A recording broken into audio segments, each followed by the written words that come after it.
Hello everyone, this is Damaris, Ramos, your host for Latina Role Model, and we were just discussing if we were going to do Spanish or English. Okay? And even though Spanish is my first language, I'm going to assume hers first is English, is it? It's actually Spanish. It's En Spanish? casa hablamos español, sí. En casa hablamos español, qué linda. Sí. So what's your name? Carolina Wassmer. Carolina Wassmer, and we were trying to figure out the connection. I think we got it. But this is the first time we see each other face to face, and tell me more about you. So you were born? Was born here in Orlando, Florida. So you're one of the few Floridians? Yes, ma'am. One of the few Floridians. Yep, born and raised. And your parents are? This is a new concept. Take Yes. notes. So my parents are a mix. They immigrated from Colombia and Germany. My mom is Colombian and my dad's German. So How does that look like? What is that combination at home? it looks like one of them had to speak Spanish. So my dad, he already spoke a little bit of Spanish and then he learned how to speak more. Europeans like to speak many languages, so my dad speaks 4 languages. Spanish, English, French, and German. Oh, wow. Yeah. Did you have the opportunity to learn French and German? No, we just targeted Spanish and English. The American school system makes it a little difficult sometimes to even have 2 languages. Interesting. So what about food? When it comes to food, was he able yes. to bring some of his culture? Yes, definitely. So my dad's actually a pastry chef in one of the hotels. Oh, So that sounds amazing. yeah, so he definitely brought in a lot of his inspirations as well as a lot of his traditions, the schnitzel, sauerkraut, and all the things that we know. So then the question is, do you feel German or Colombian? I feel both. Without offending anyone. Yes, without offending anyone. No, I feel both. I think I feel more Colombian most of the time. We have more Colombians here in Central Florida, and also speaking Spanish and with my Colombian family. My German family is still in Germany, so we are not as close, but... Have you had the opportunity to Yes, travel? I've been quite a few times. It's beautiful over there, definitely. It's interesting. I think, how we travel, we met with other people, we get together. How long they been married? Well, they were married for 20 years. They're not married anymore, but they're still really good friends. Quite a life. Yeah. Quite a life for 2 cultures come together and, so you have other siblings? No, just myself, only child. Unique. Yes. How was it to grow up with, as an only child? Well, like I always tell people, you don't know what you don't have, so... Thank you for saying that. I have an only child. He'll be 14 in the next couple of weeks, and I asked him before, do you want to have brothers, sisters, this and that? He's like, I'm okay. And I said, if you don't have it, you don't miss it. Yes, exactly. So everything was for you? Everything was for me, everything, yeah. I played a lot with my grandma who lived at home with us, and my cousins in the summertime, and yeah, it was normal. When you compare with other people, with other siblings that you had the opportunity to spend time with, how do you feel being raised as an only child change you or make you the person you are? Because you mentioned grandma. Yes. So grandma have her influence on you. Definitely. Definitely. It made me a stronger person, a more independent person. My mother always taught me not to count on anybody, do it yourself, make sure that you work hard and do what you need for yourself. So it really makes you like that strong, independent person. And growing up faster, isn't it? Yeah, definitely. I always like to be at the grown-up table and know what's going on and everything like that. The conversations, the topics. Definitely. And definitely that helped you with the education. So tell me a bit more about your education.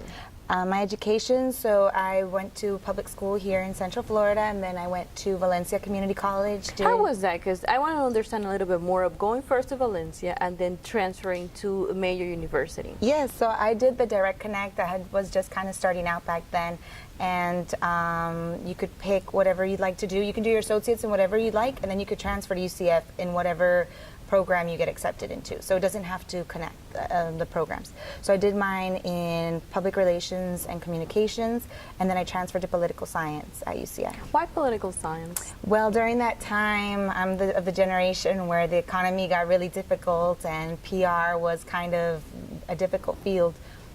And I felt like the government was always operating and working, and people were bustling, and there was a lot going on, and I wanted to be more involved, and I really liked international politics. So I did mine in global studies and international politics, studying North America and actually Latin America and Western Europe. So that was my 2 cultures, and that's what I wanted to know more about. Did you have the opportunity to work on that? Well, I had the opportunity to actually work for Puerto Rico for 3 years. I worked for the Puerto Rico Federal Affairs Administration in Washington, D.C. So I consider myself having the opportunity to work for Latin America in that role. and still trying to see how to work my way through some European roles, but definitely. You also mentioned you completed a master's degree. Yes, I did. I did my master's in business administration. I felt like I needed a balance between all the politics, because if you're too into one thing, sometimes it kind of closes the roads. But when you see more opportunities and you can mix business with politics, you understand more of like the global world and how things work. You can diversify more. Definitely. But let's go a little bit, back. Who has been that person that has influenced you the most? Because politics, you have to have probably someone who has influenced you there, because it's a very strong topic. Yes. I think that for me, it has been my parents, it has been my mother, especially being of immigrants and with the problems that we're even facing right now in our society. I think that that's something that I always wanted to know more about, and definitely was somebody that I wanted to know more about our public policies and our international relations, as well as our trade agreements and everything like that. So I think that's kind of why I went what's your that way. goal when you went to politics? Because, we had that passion as, like Yes. younger adults. I want to do this, I want to do that. What was that? Definitely. So my end goal was I wanted to work in an embassy, and that's still kind of somehow I feel like I'm, if I ever have the opportunity to work in a U.S. embassy. So that's the dream. goal. Yeah, that's the goal. So what is it that you're doing right now? So right now I'm working with Unidos US, a national organization that we're doing voter registration across the state of Florida. Why that is important? This year's elections are really important. Every year's elections and midterms and presidential are important, but we're voting for our governors, our senators, our House of Representatives. And it's really important for everybody to go out. We're a nonpartisan campaign, just right now making sure that everybody, the Latino vote, is represented and that we're all registered to vote. How do you go out there to outreach the program? So we have canvassers that go out to high density, your bodegas, your restaurants, your supermarkets, as well as your colleges, your universities, anywhere we have people, your concerts, your fairs. Those are really, great places to meet people and talk to them and educate them on the importance of participating. Sometimes we're so busy in our lives worrying about so many other things that we don't think that this is important, but it really is important to participate. What do you think it's a challenge for Hispanics to get to vote? I think the challenge is the educational portion. I think we're just sometimes intimidated because we don't know. And if we don't know, then we feel like we just might as well not participate because we don't want to make a bad choice. But I think that educating ourselves and reading and following the news would really help. So knowing that challenge that, we Hispanics have, does this organization provide any source of education and where people can reach out and get more info? Definitely. Through our social media and through our outreach efforts, we definitely try to educate the community as well. Do you have any workshops or any trainings? At the moment we are building up to it. We are working on educating the community, handing out different information, and also doing different educational forums to educate the community. It'll come probably after the enrollment period. What do you think has been your biggest challenge when it comes to the Hispanic community in voting? I think it's been where they come from their countries and they're a little bit bogged down by negativity and not having the opportunities to really see democracy sometimes in the way that it works, that they kind of, get disillusioned. And I think it's just always reminding them that Florida is different and we're different and we really need to participate and make sure that we're making our voices heard. And you're also partnering up with Mi Familia Vota, is that? Yes, so we work with Mi Familia Vota and Hispanic Federation. All of us have different sectors of Orlando that we're all working in together to register the community. If someone wants to receive more information, to be part of it, so it's non-profit, but people who come for canvassing, it's a volunteer it's paid experience? positions, definitely. We have paid positions right now in our canvassing efforts. They can come and they could call me, or they can send me an email. It's orlandocoordinator@unidosus.org, or they could call me at 407-600-7112. And definitely, we have a part-time and on-call positions always available.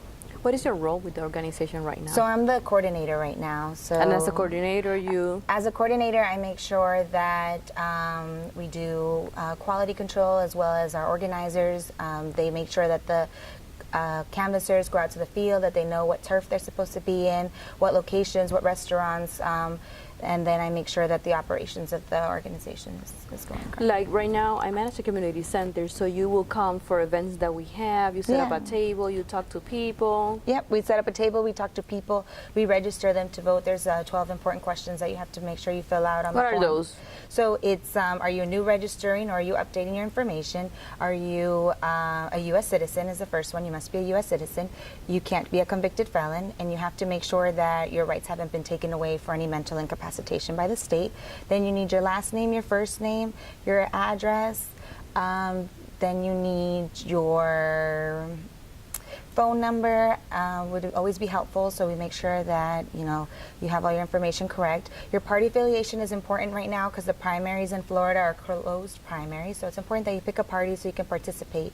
Closed primaries means that you pick the best candidate within your candidates to go to the general election. This was a big topic in the presidential ones when people wanted to vote for Bernie or Hillary, but they were registered independent and couldn't do so. So it's really important to pick a party so you can vote in one of those, if you want to narrow it down. I am a non-person, so basically I will have to go back and select it to be able to vote in the primaries? Yes. So otherwise, I'll have to zip it up? Yes, otherwise you have to just vote in the generals and whatever candidate comes out, whichever party you're leaning for, or if it's, in the other presidentials, it was the people who were sad about Marco Rubio and Trump because they couldn't go out and pick one because they were non-party. So, if you really have a party that leans more your ideologies, no one's perfect and the parties are not perfect either or, but whichever one leans more your ideologies, if you really want to participate more, it's important to pick a party. Then ethnicity, so we can see the growth of Hispanics or African Americans or whatever diversity of ethnicities, and then your signature, and then the date. Is all you need to register. So if someone lost their their voter's card, what is the process? Yeah. Let's say the time comes, can they still go? They can still go out and vote, yes. If you know where your voting is, or if you go vote early, you don't need your card. But if you want to wait till the last minute, to the last day, the last hour, then you should know where your voting location is, and you should have your card. But many times the supervisor of elections sends out more voting cards closer to the election day, so we don't do too many card requests. But you can request your card through any of our canvases. And this is a lack of knowledge that we have as Hispanics, and I include myself. For those women out there that see you and they see you as a role model, what will be your advice? I think my advice is just to keep working hard, to, never give up. And sometimes, we have to work the extra mile and everything, but it pays off in the end. It does. It has been a pleasure to have you. Thank you. It's been so nice to meet you. Thank you. You too. This has been Damaris Ramos for Latina Role Models. Thank you and good night.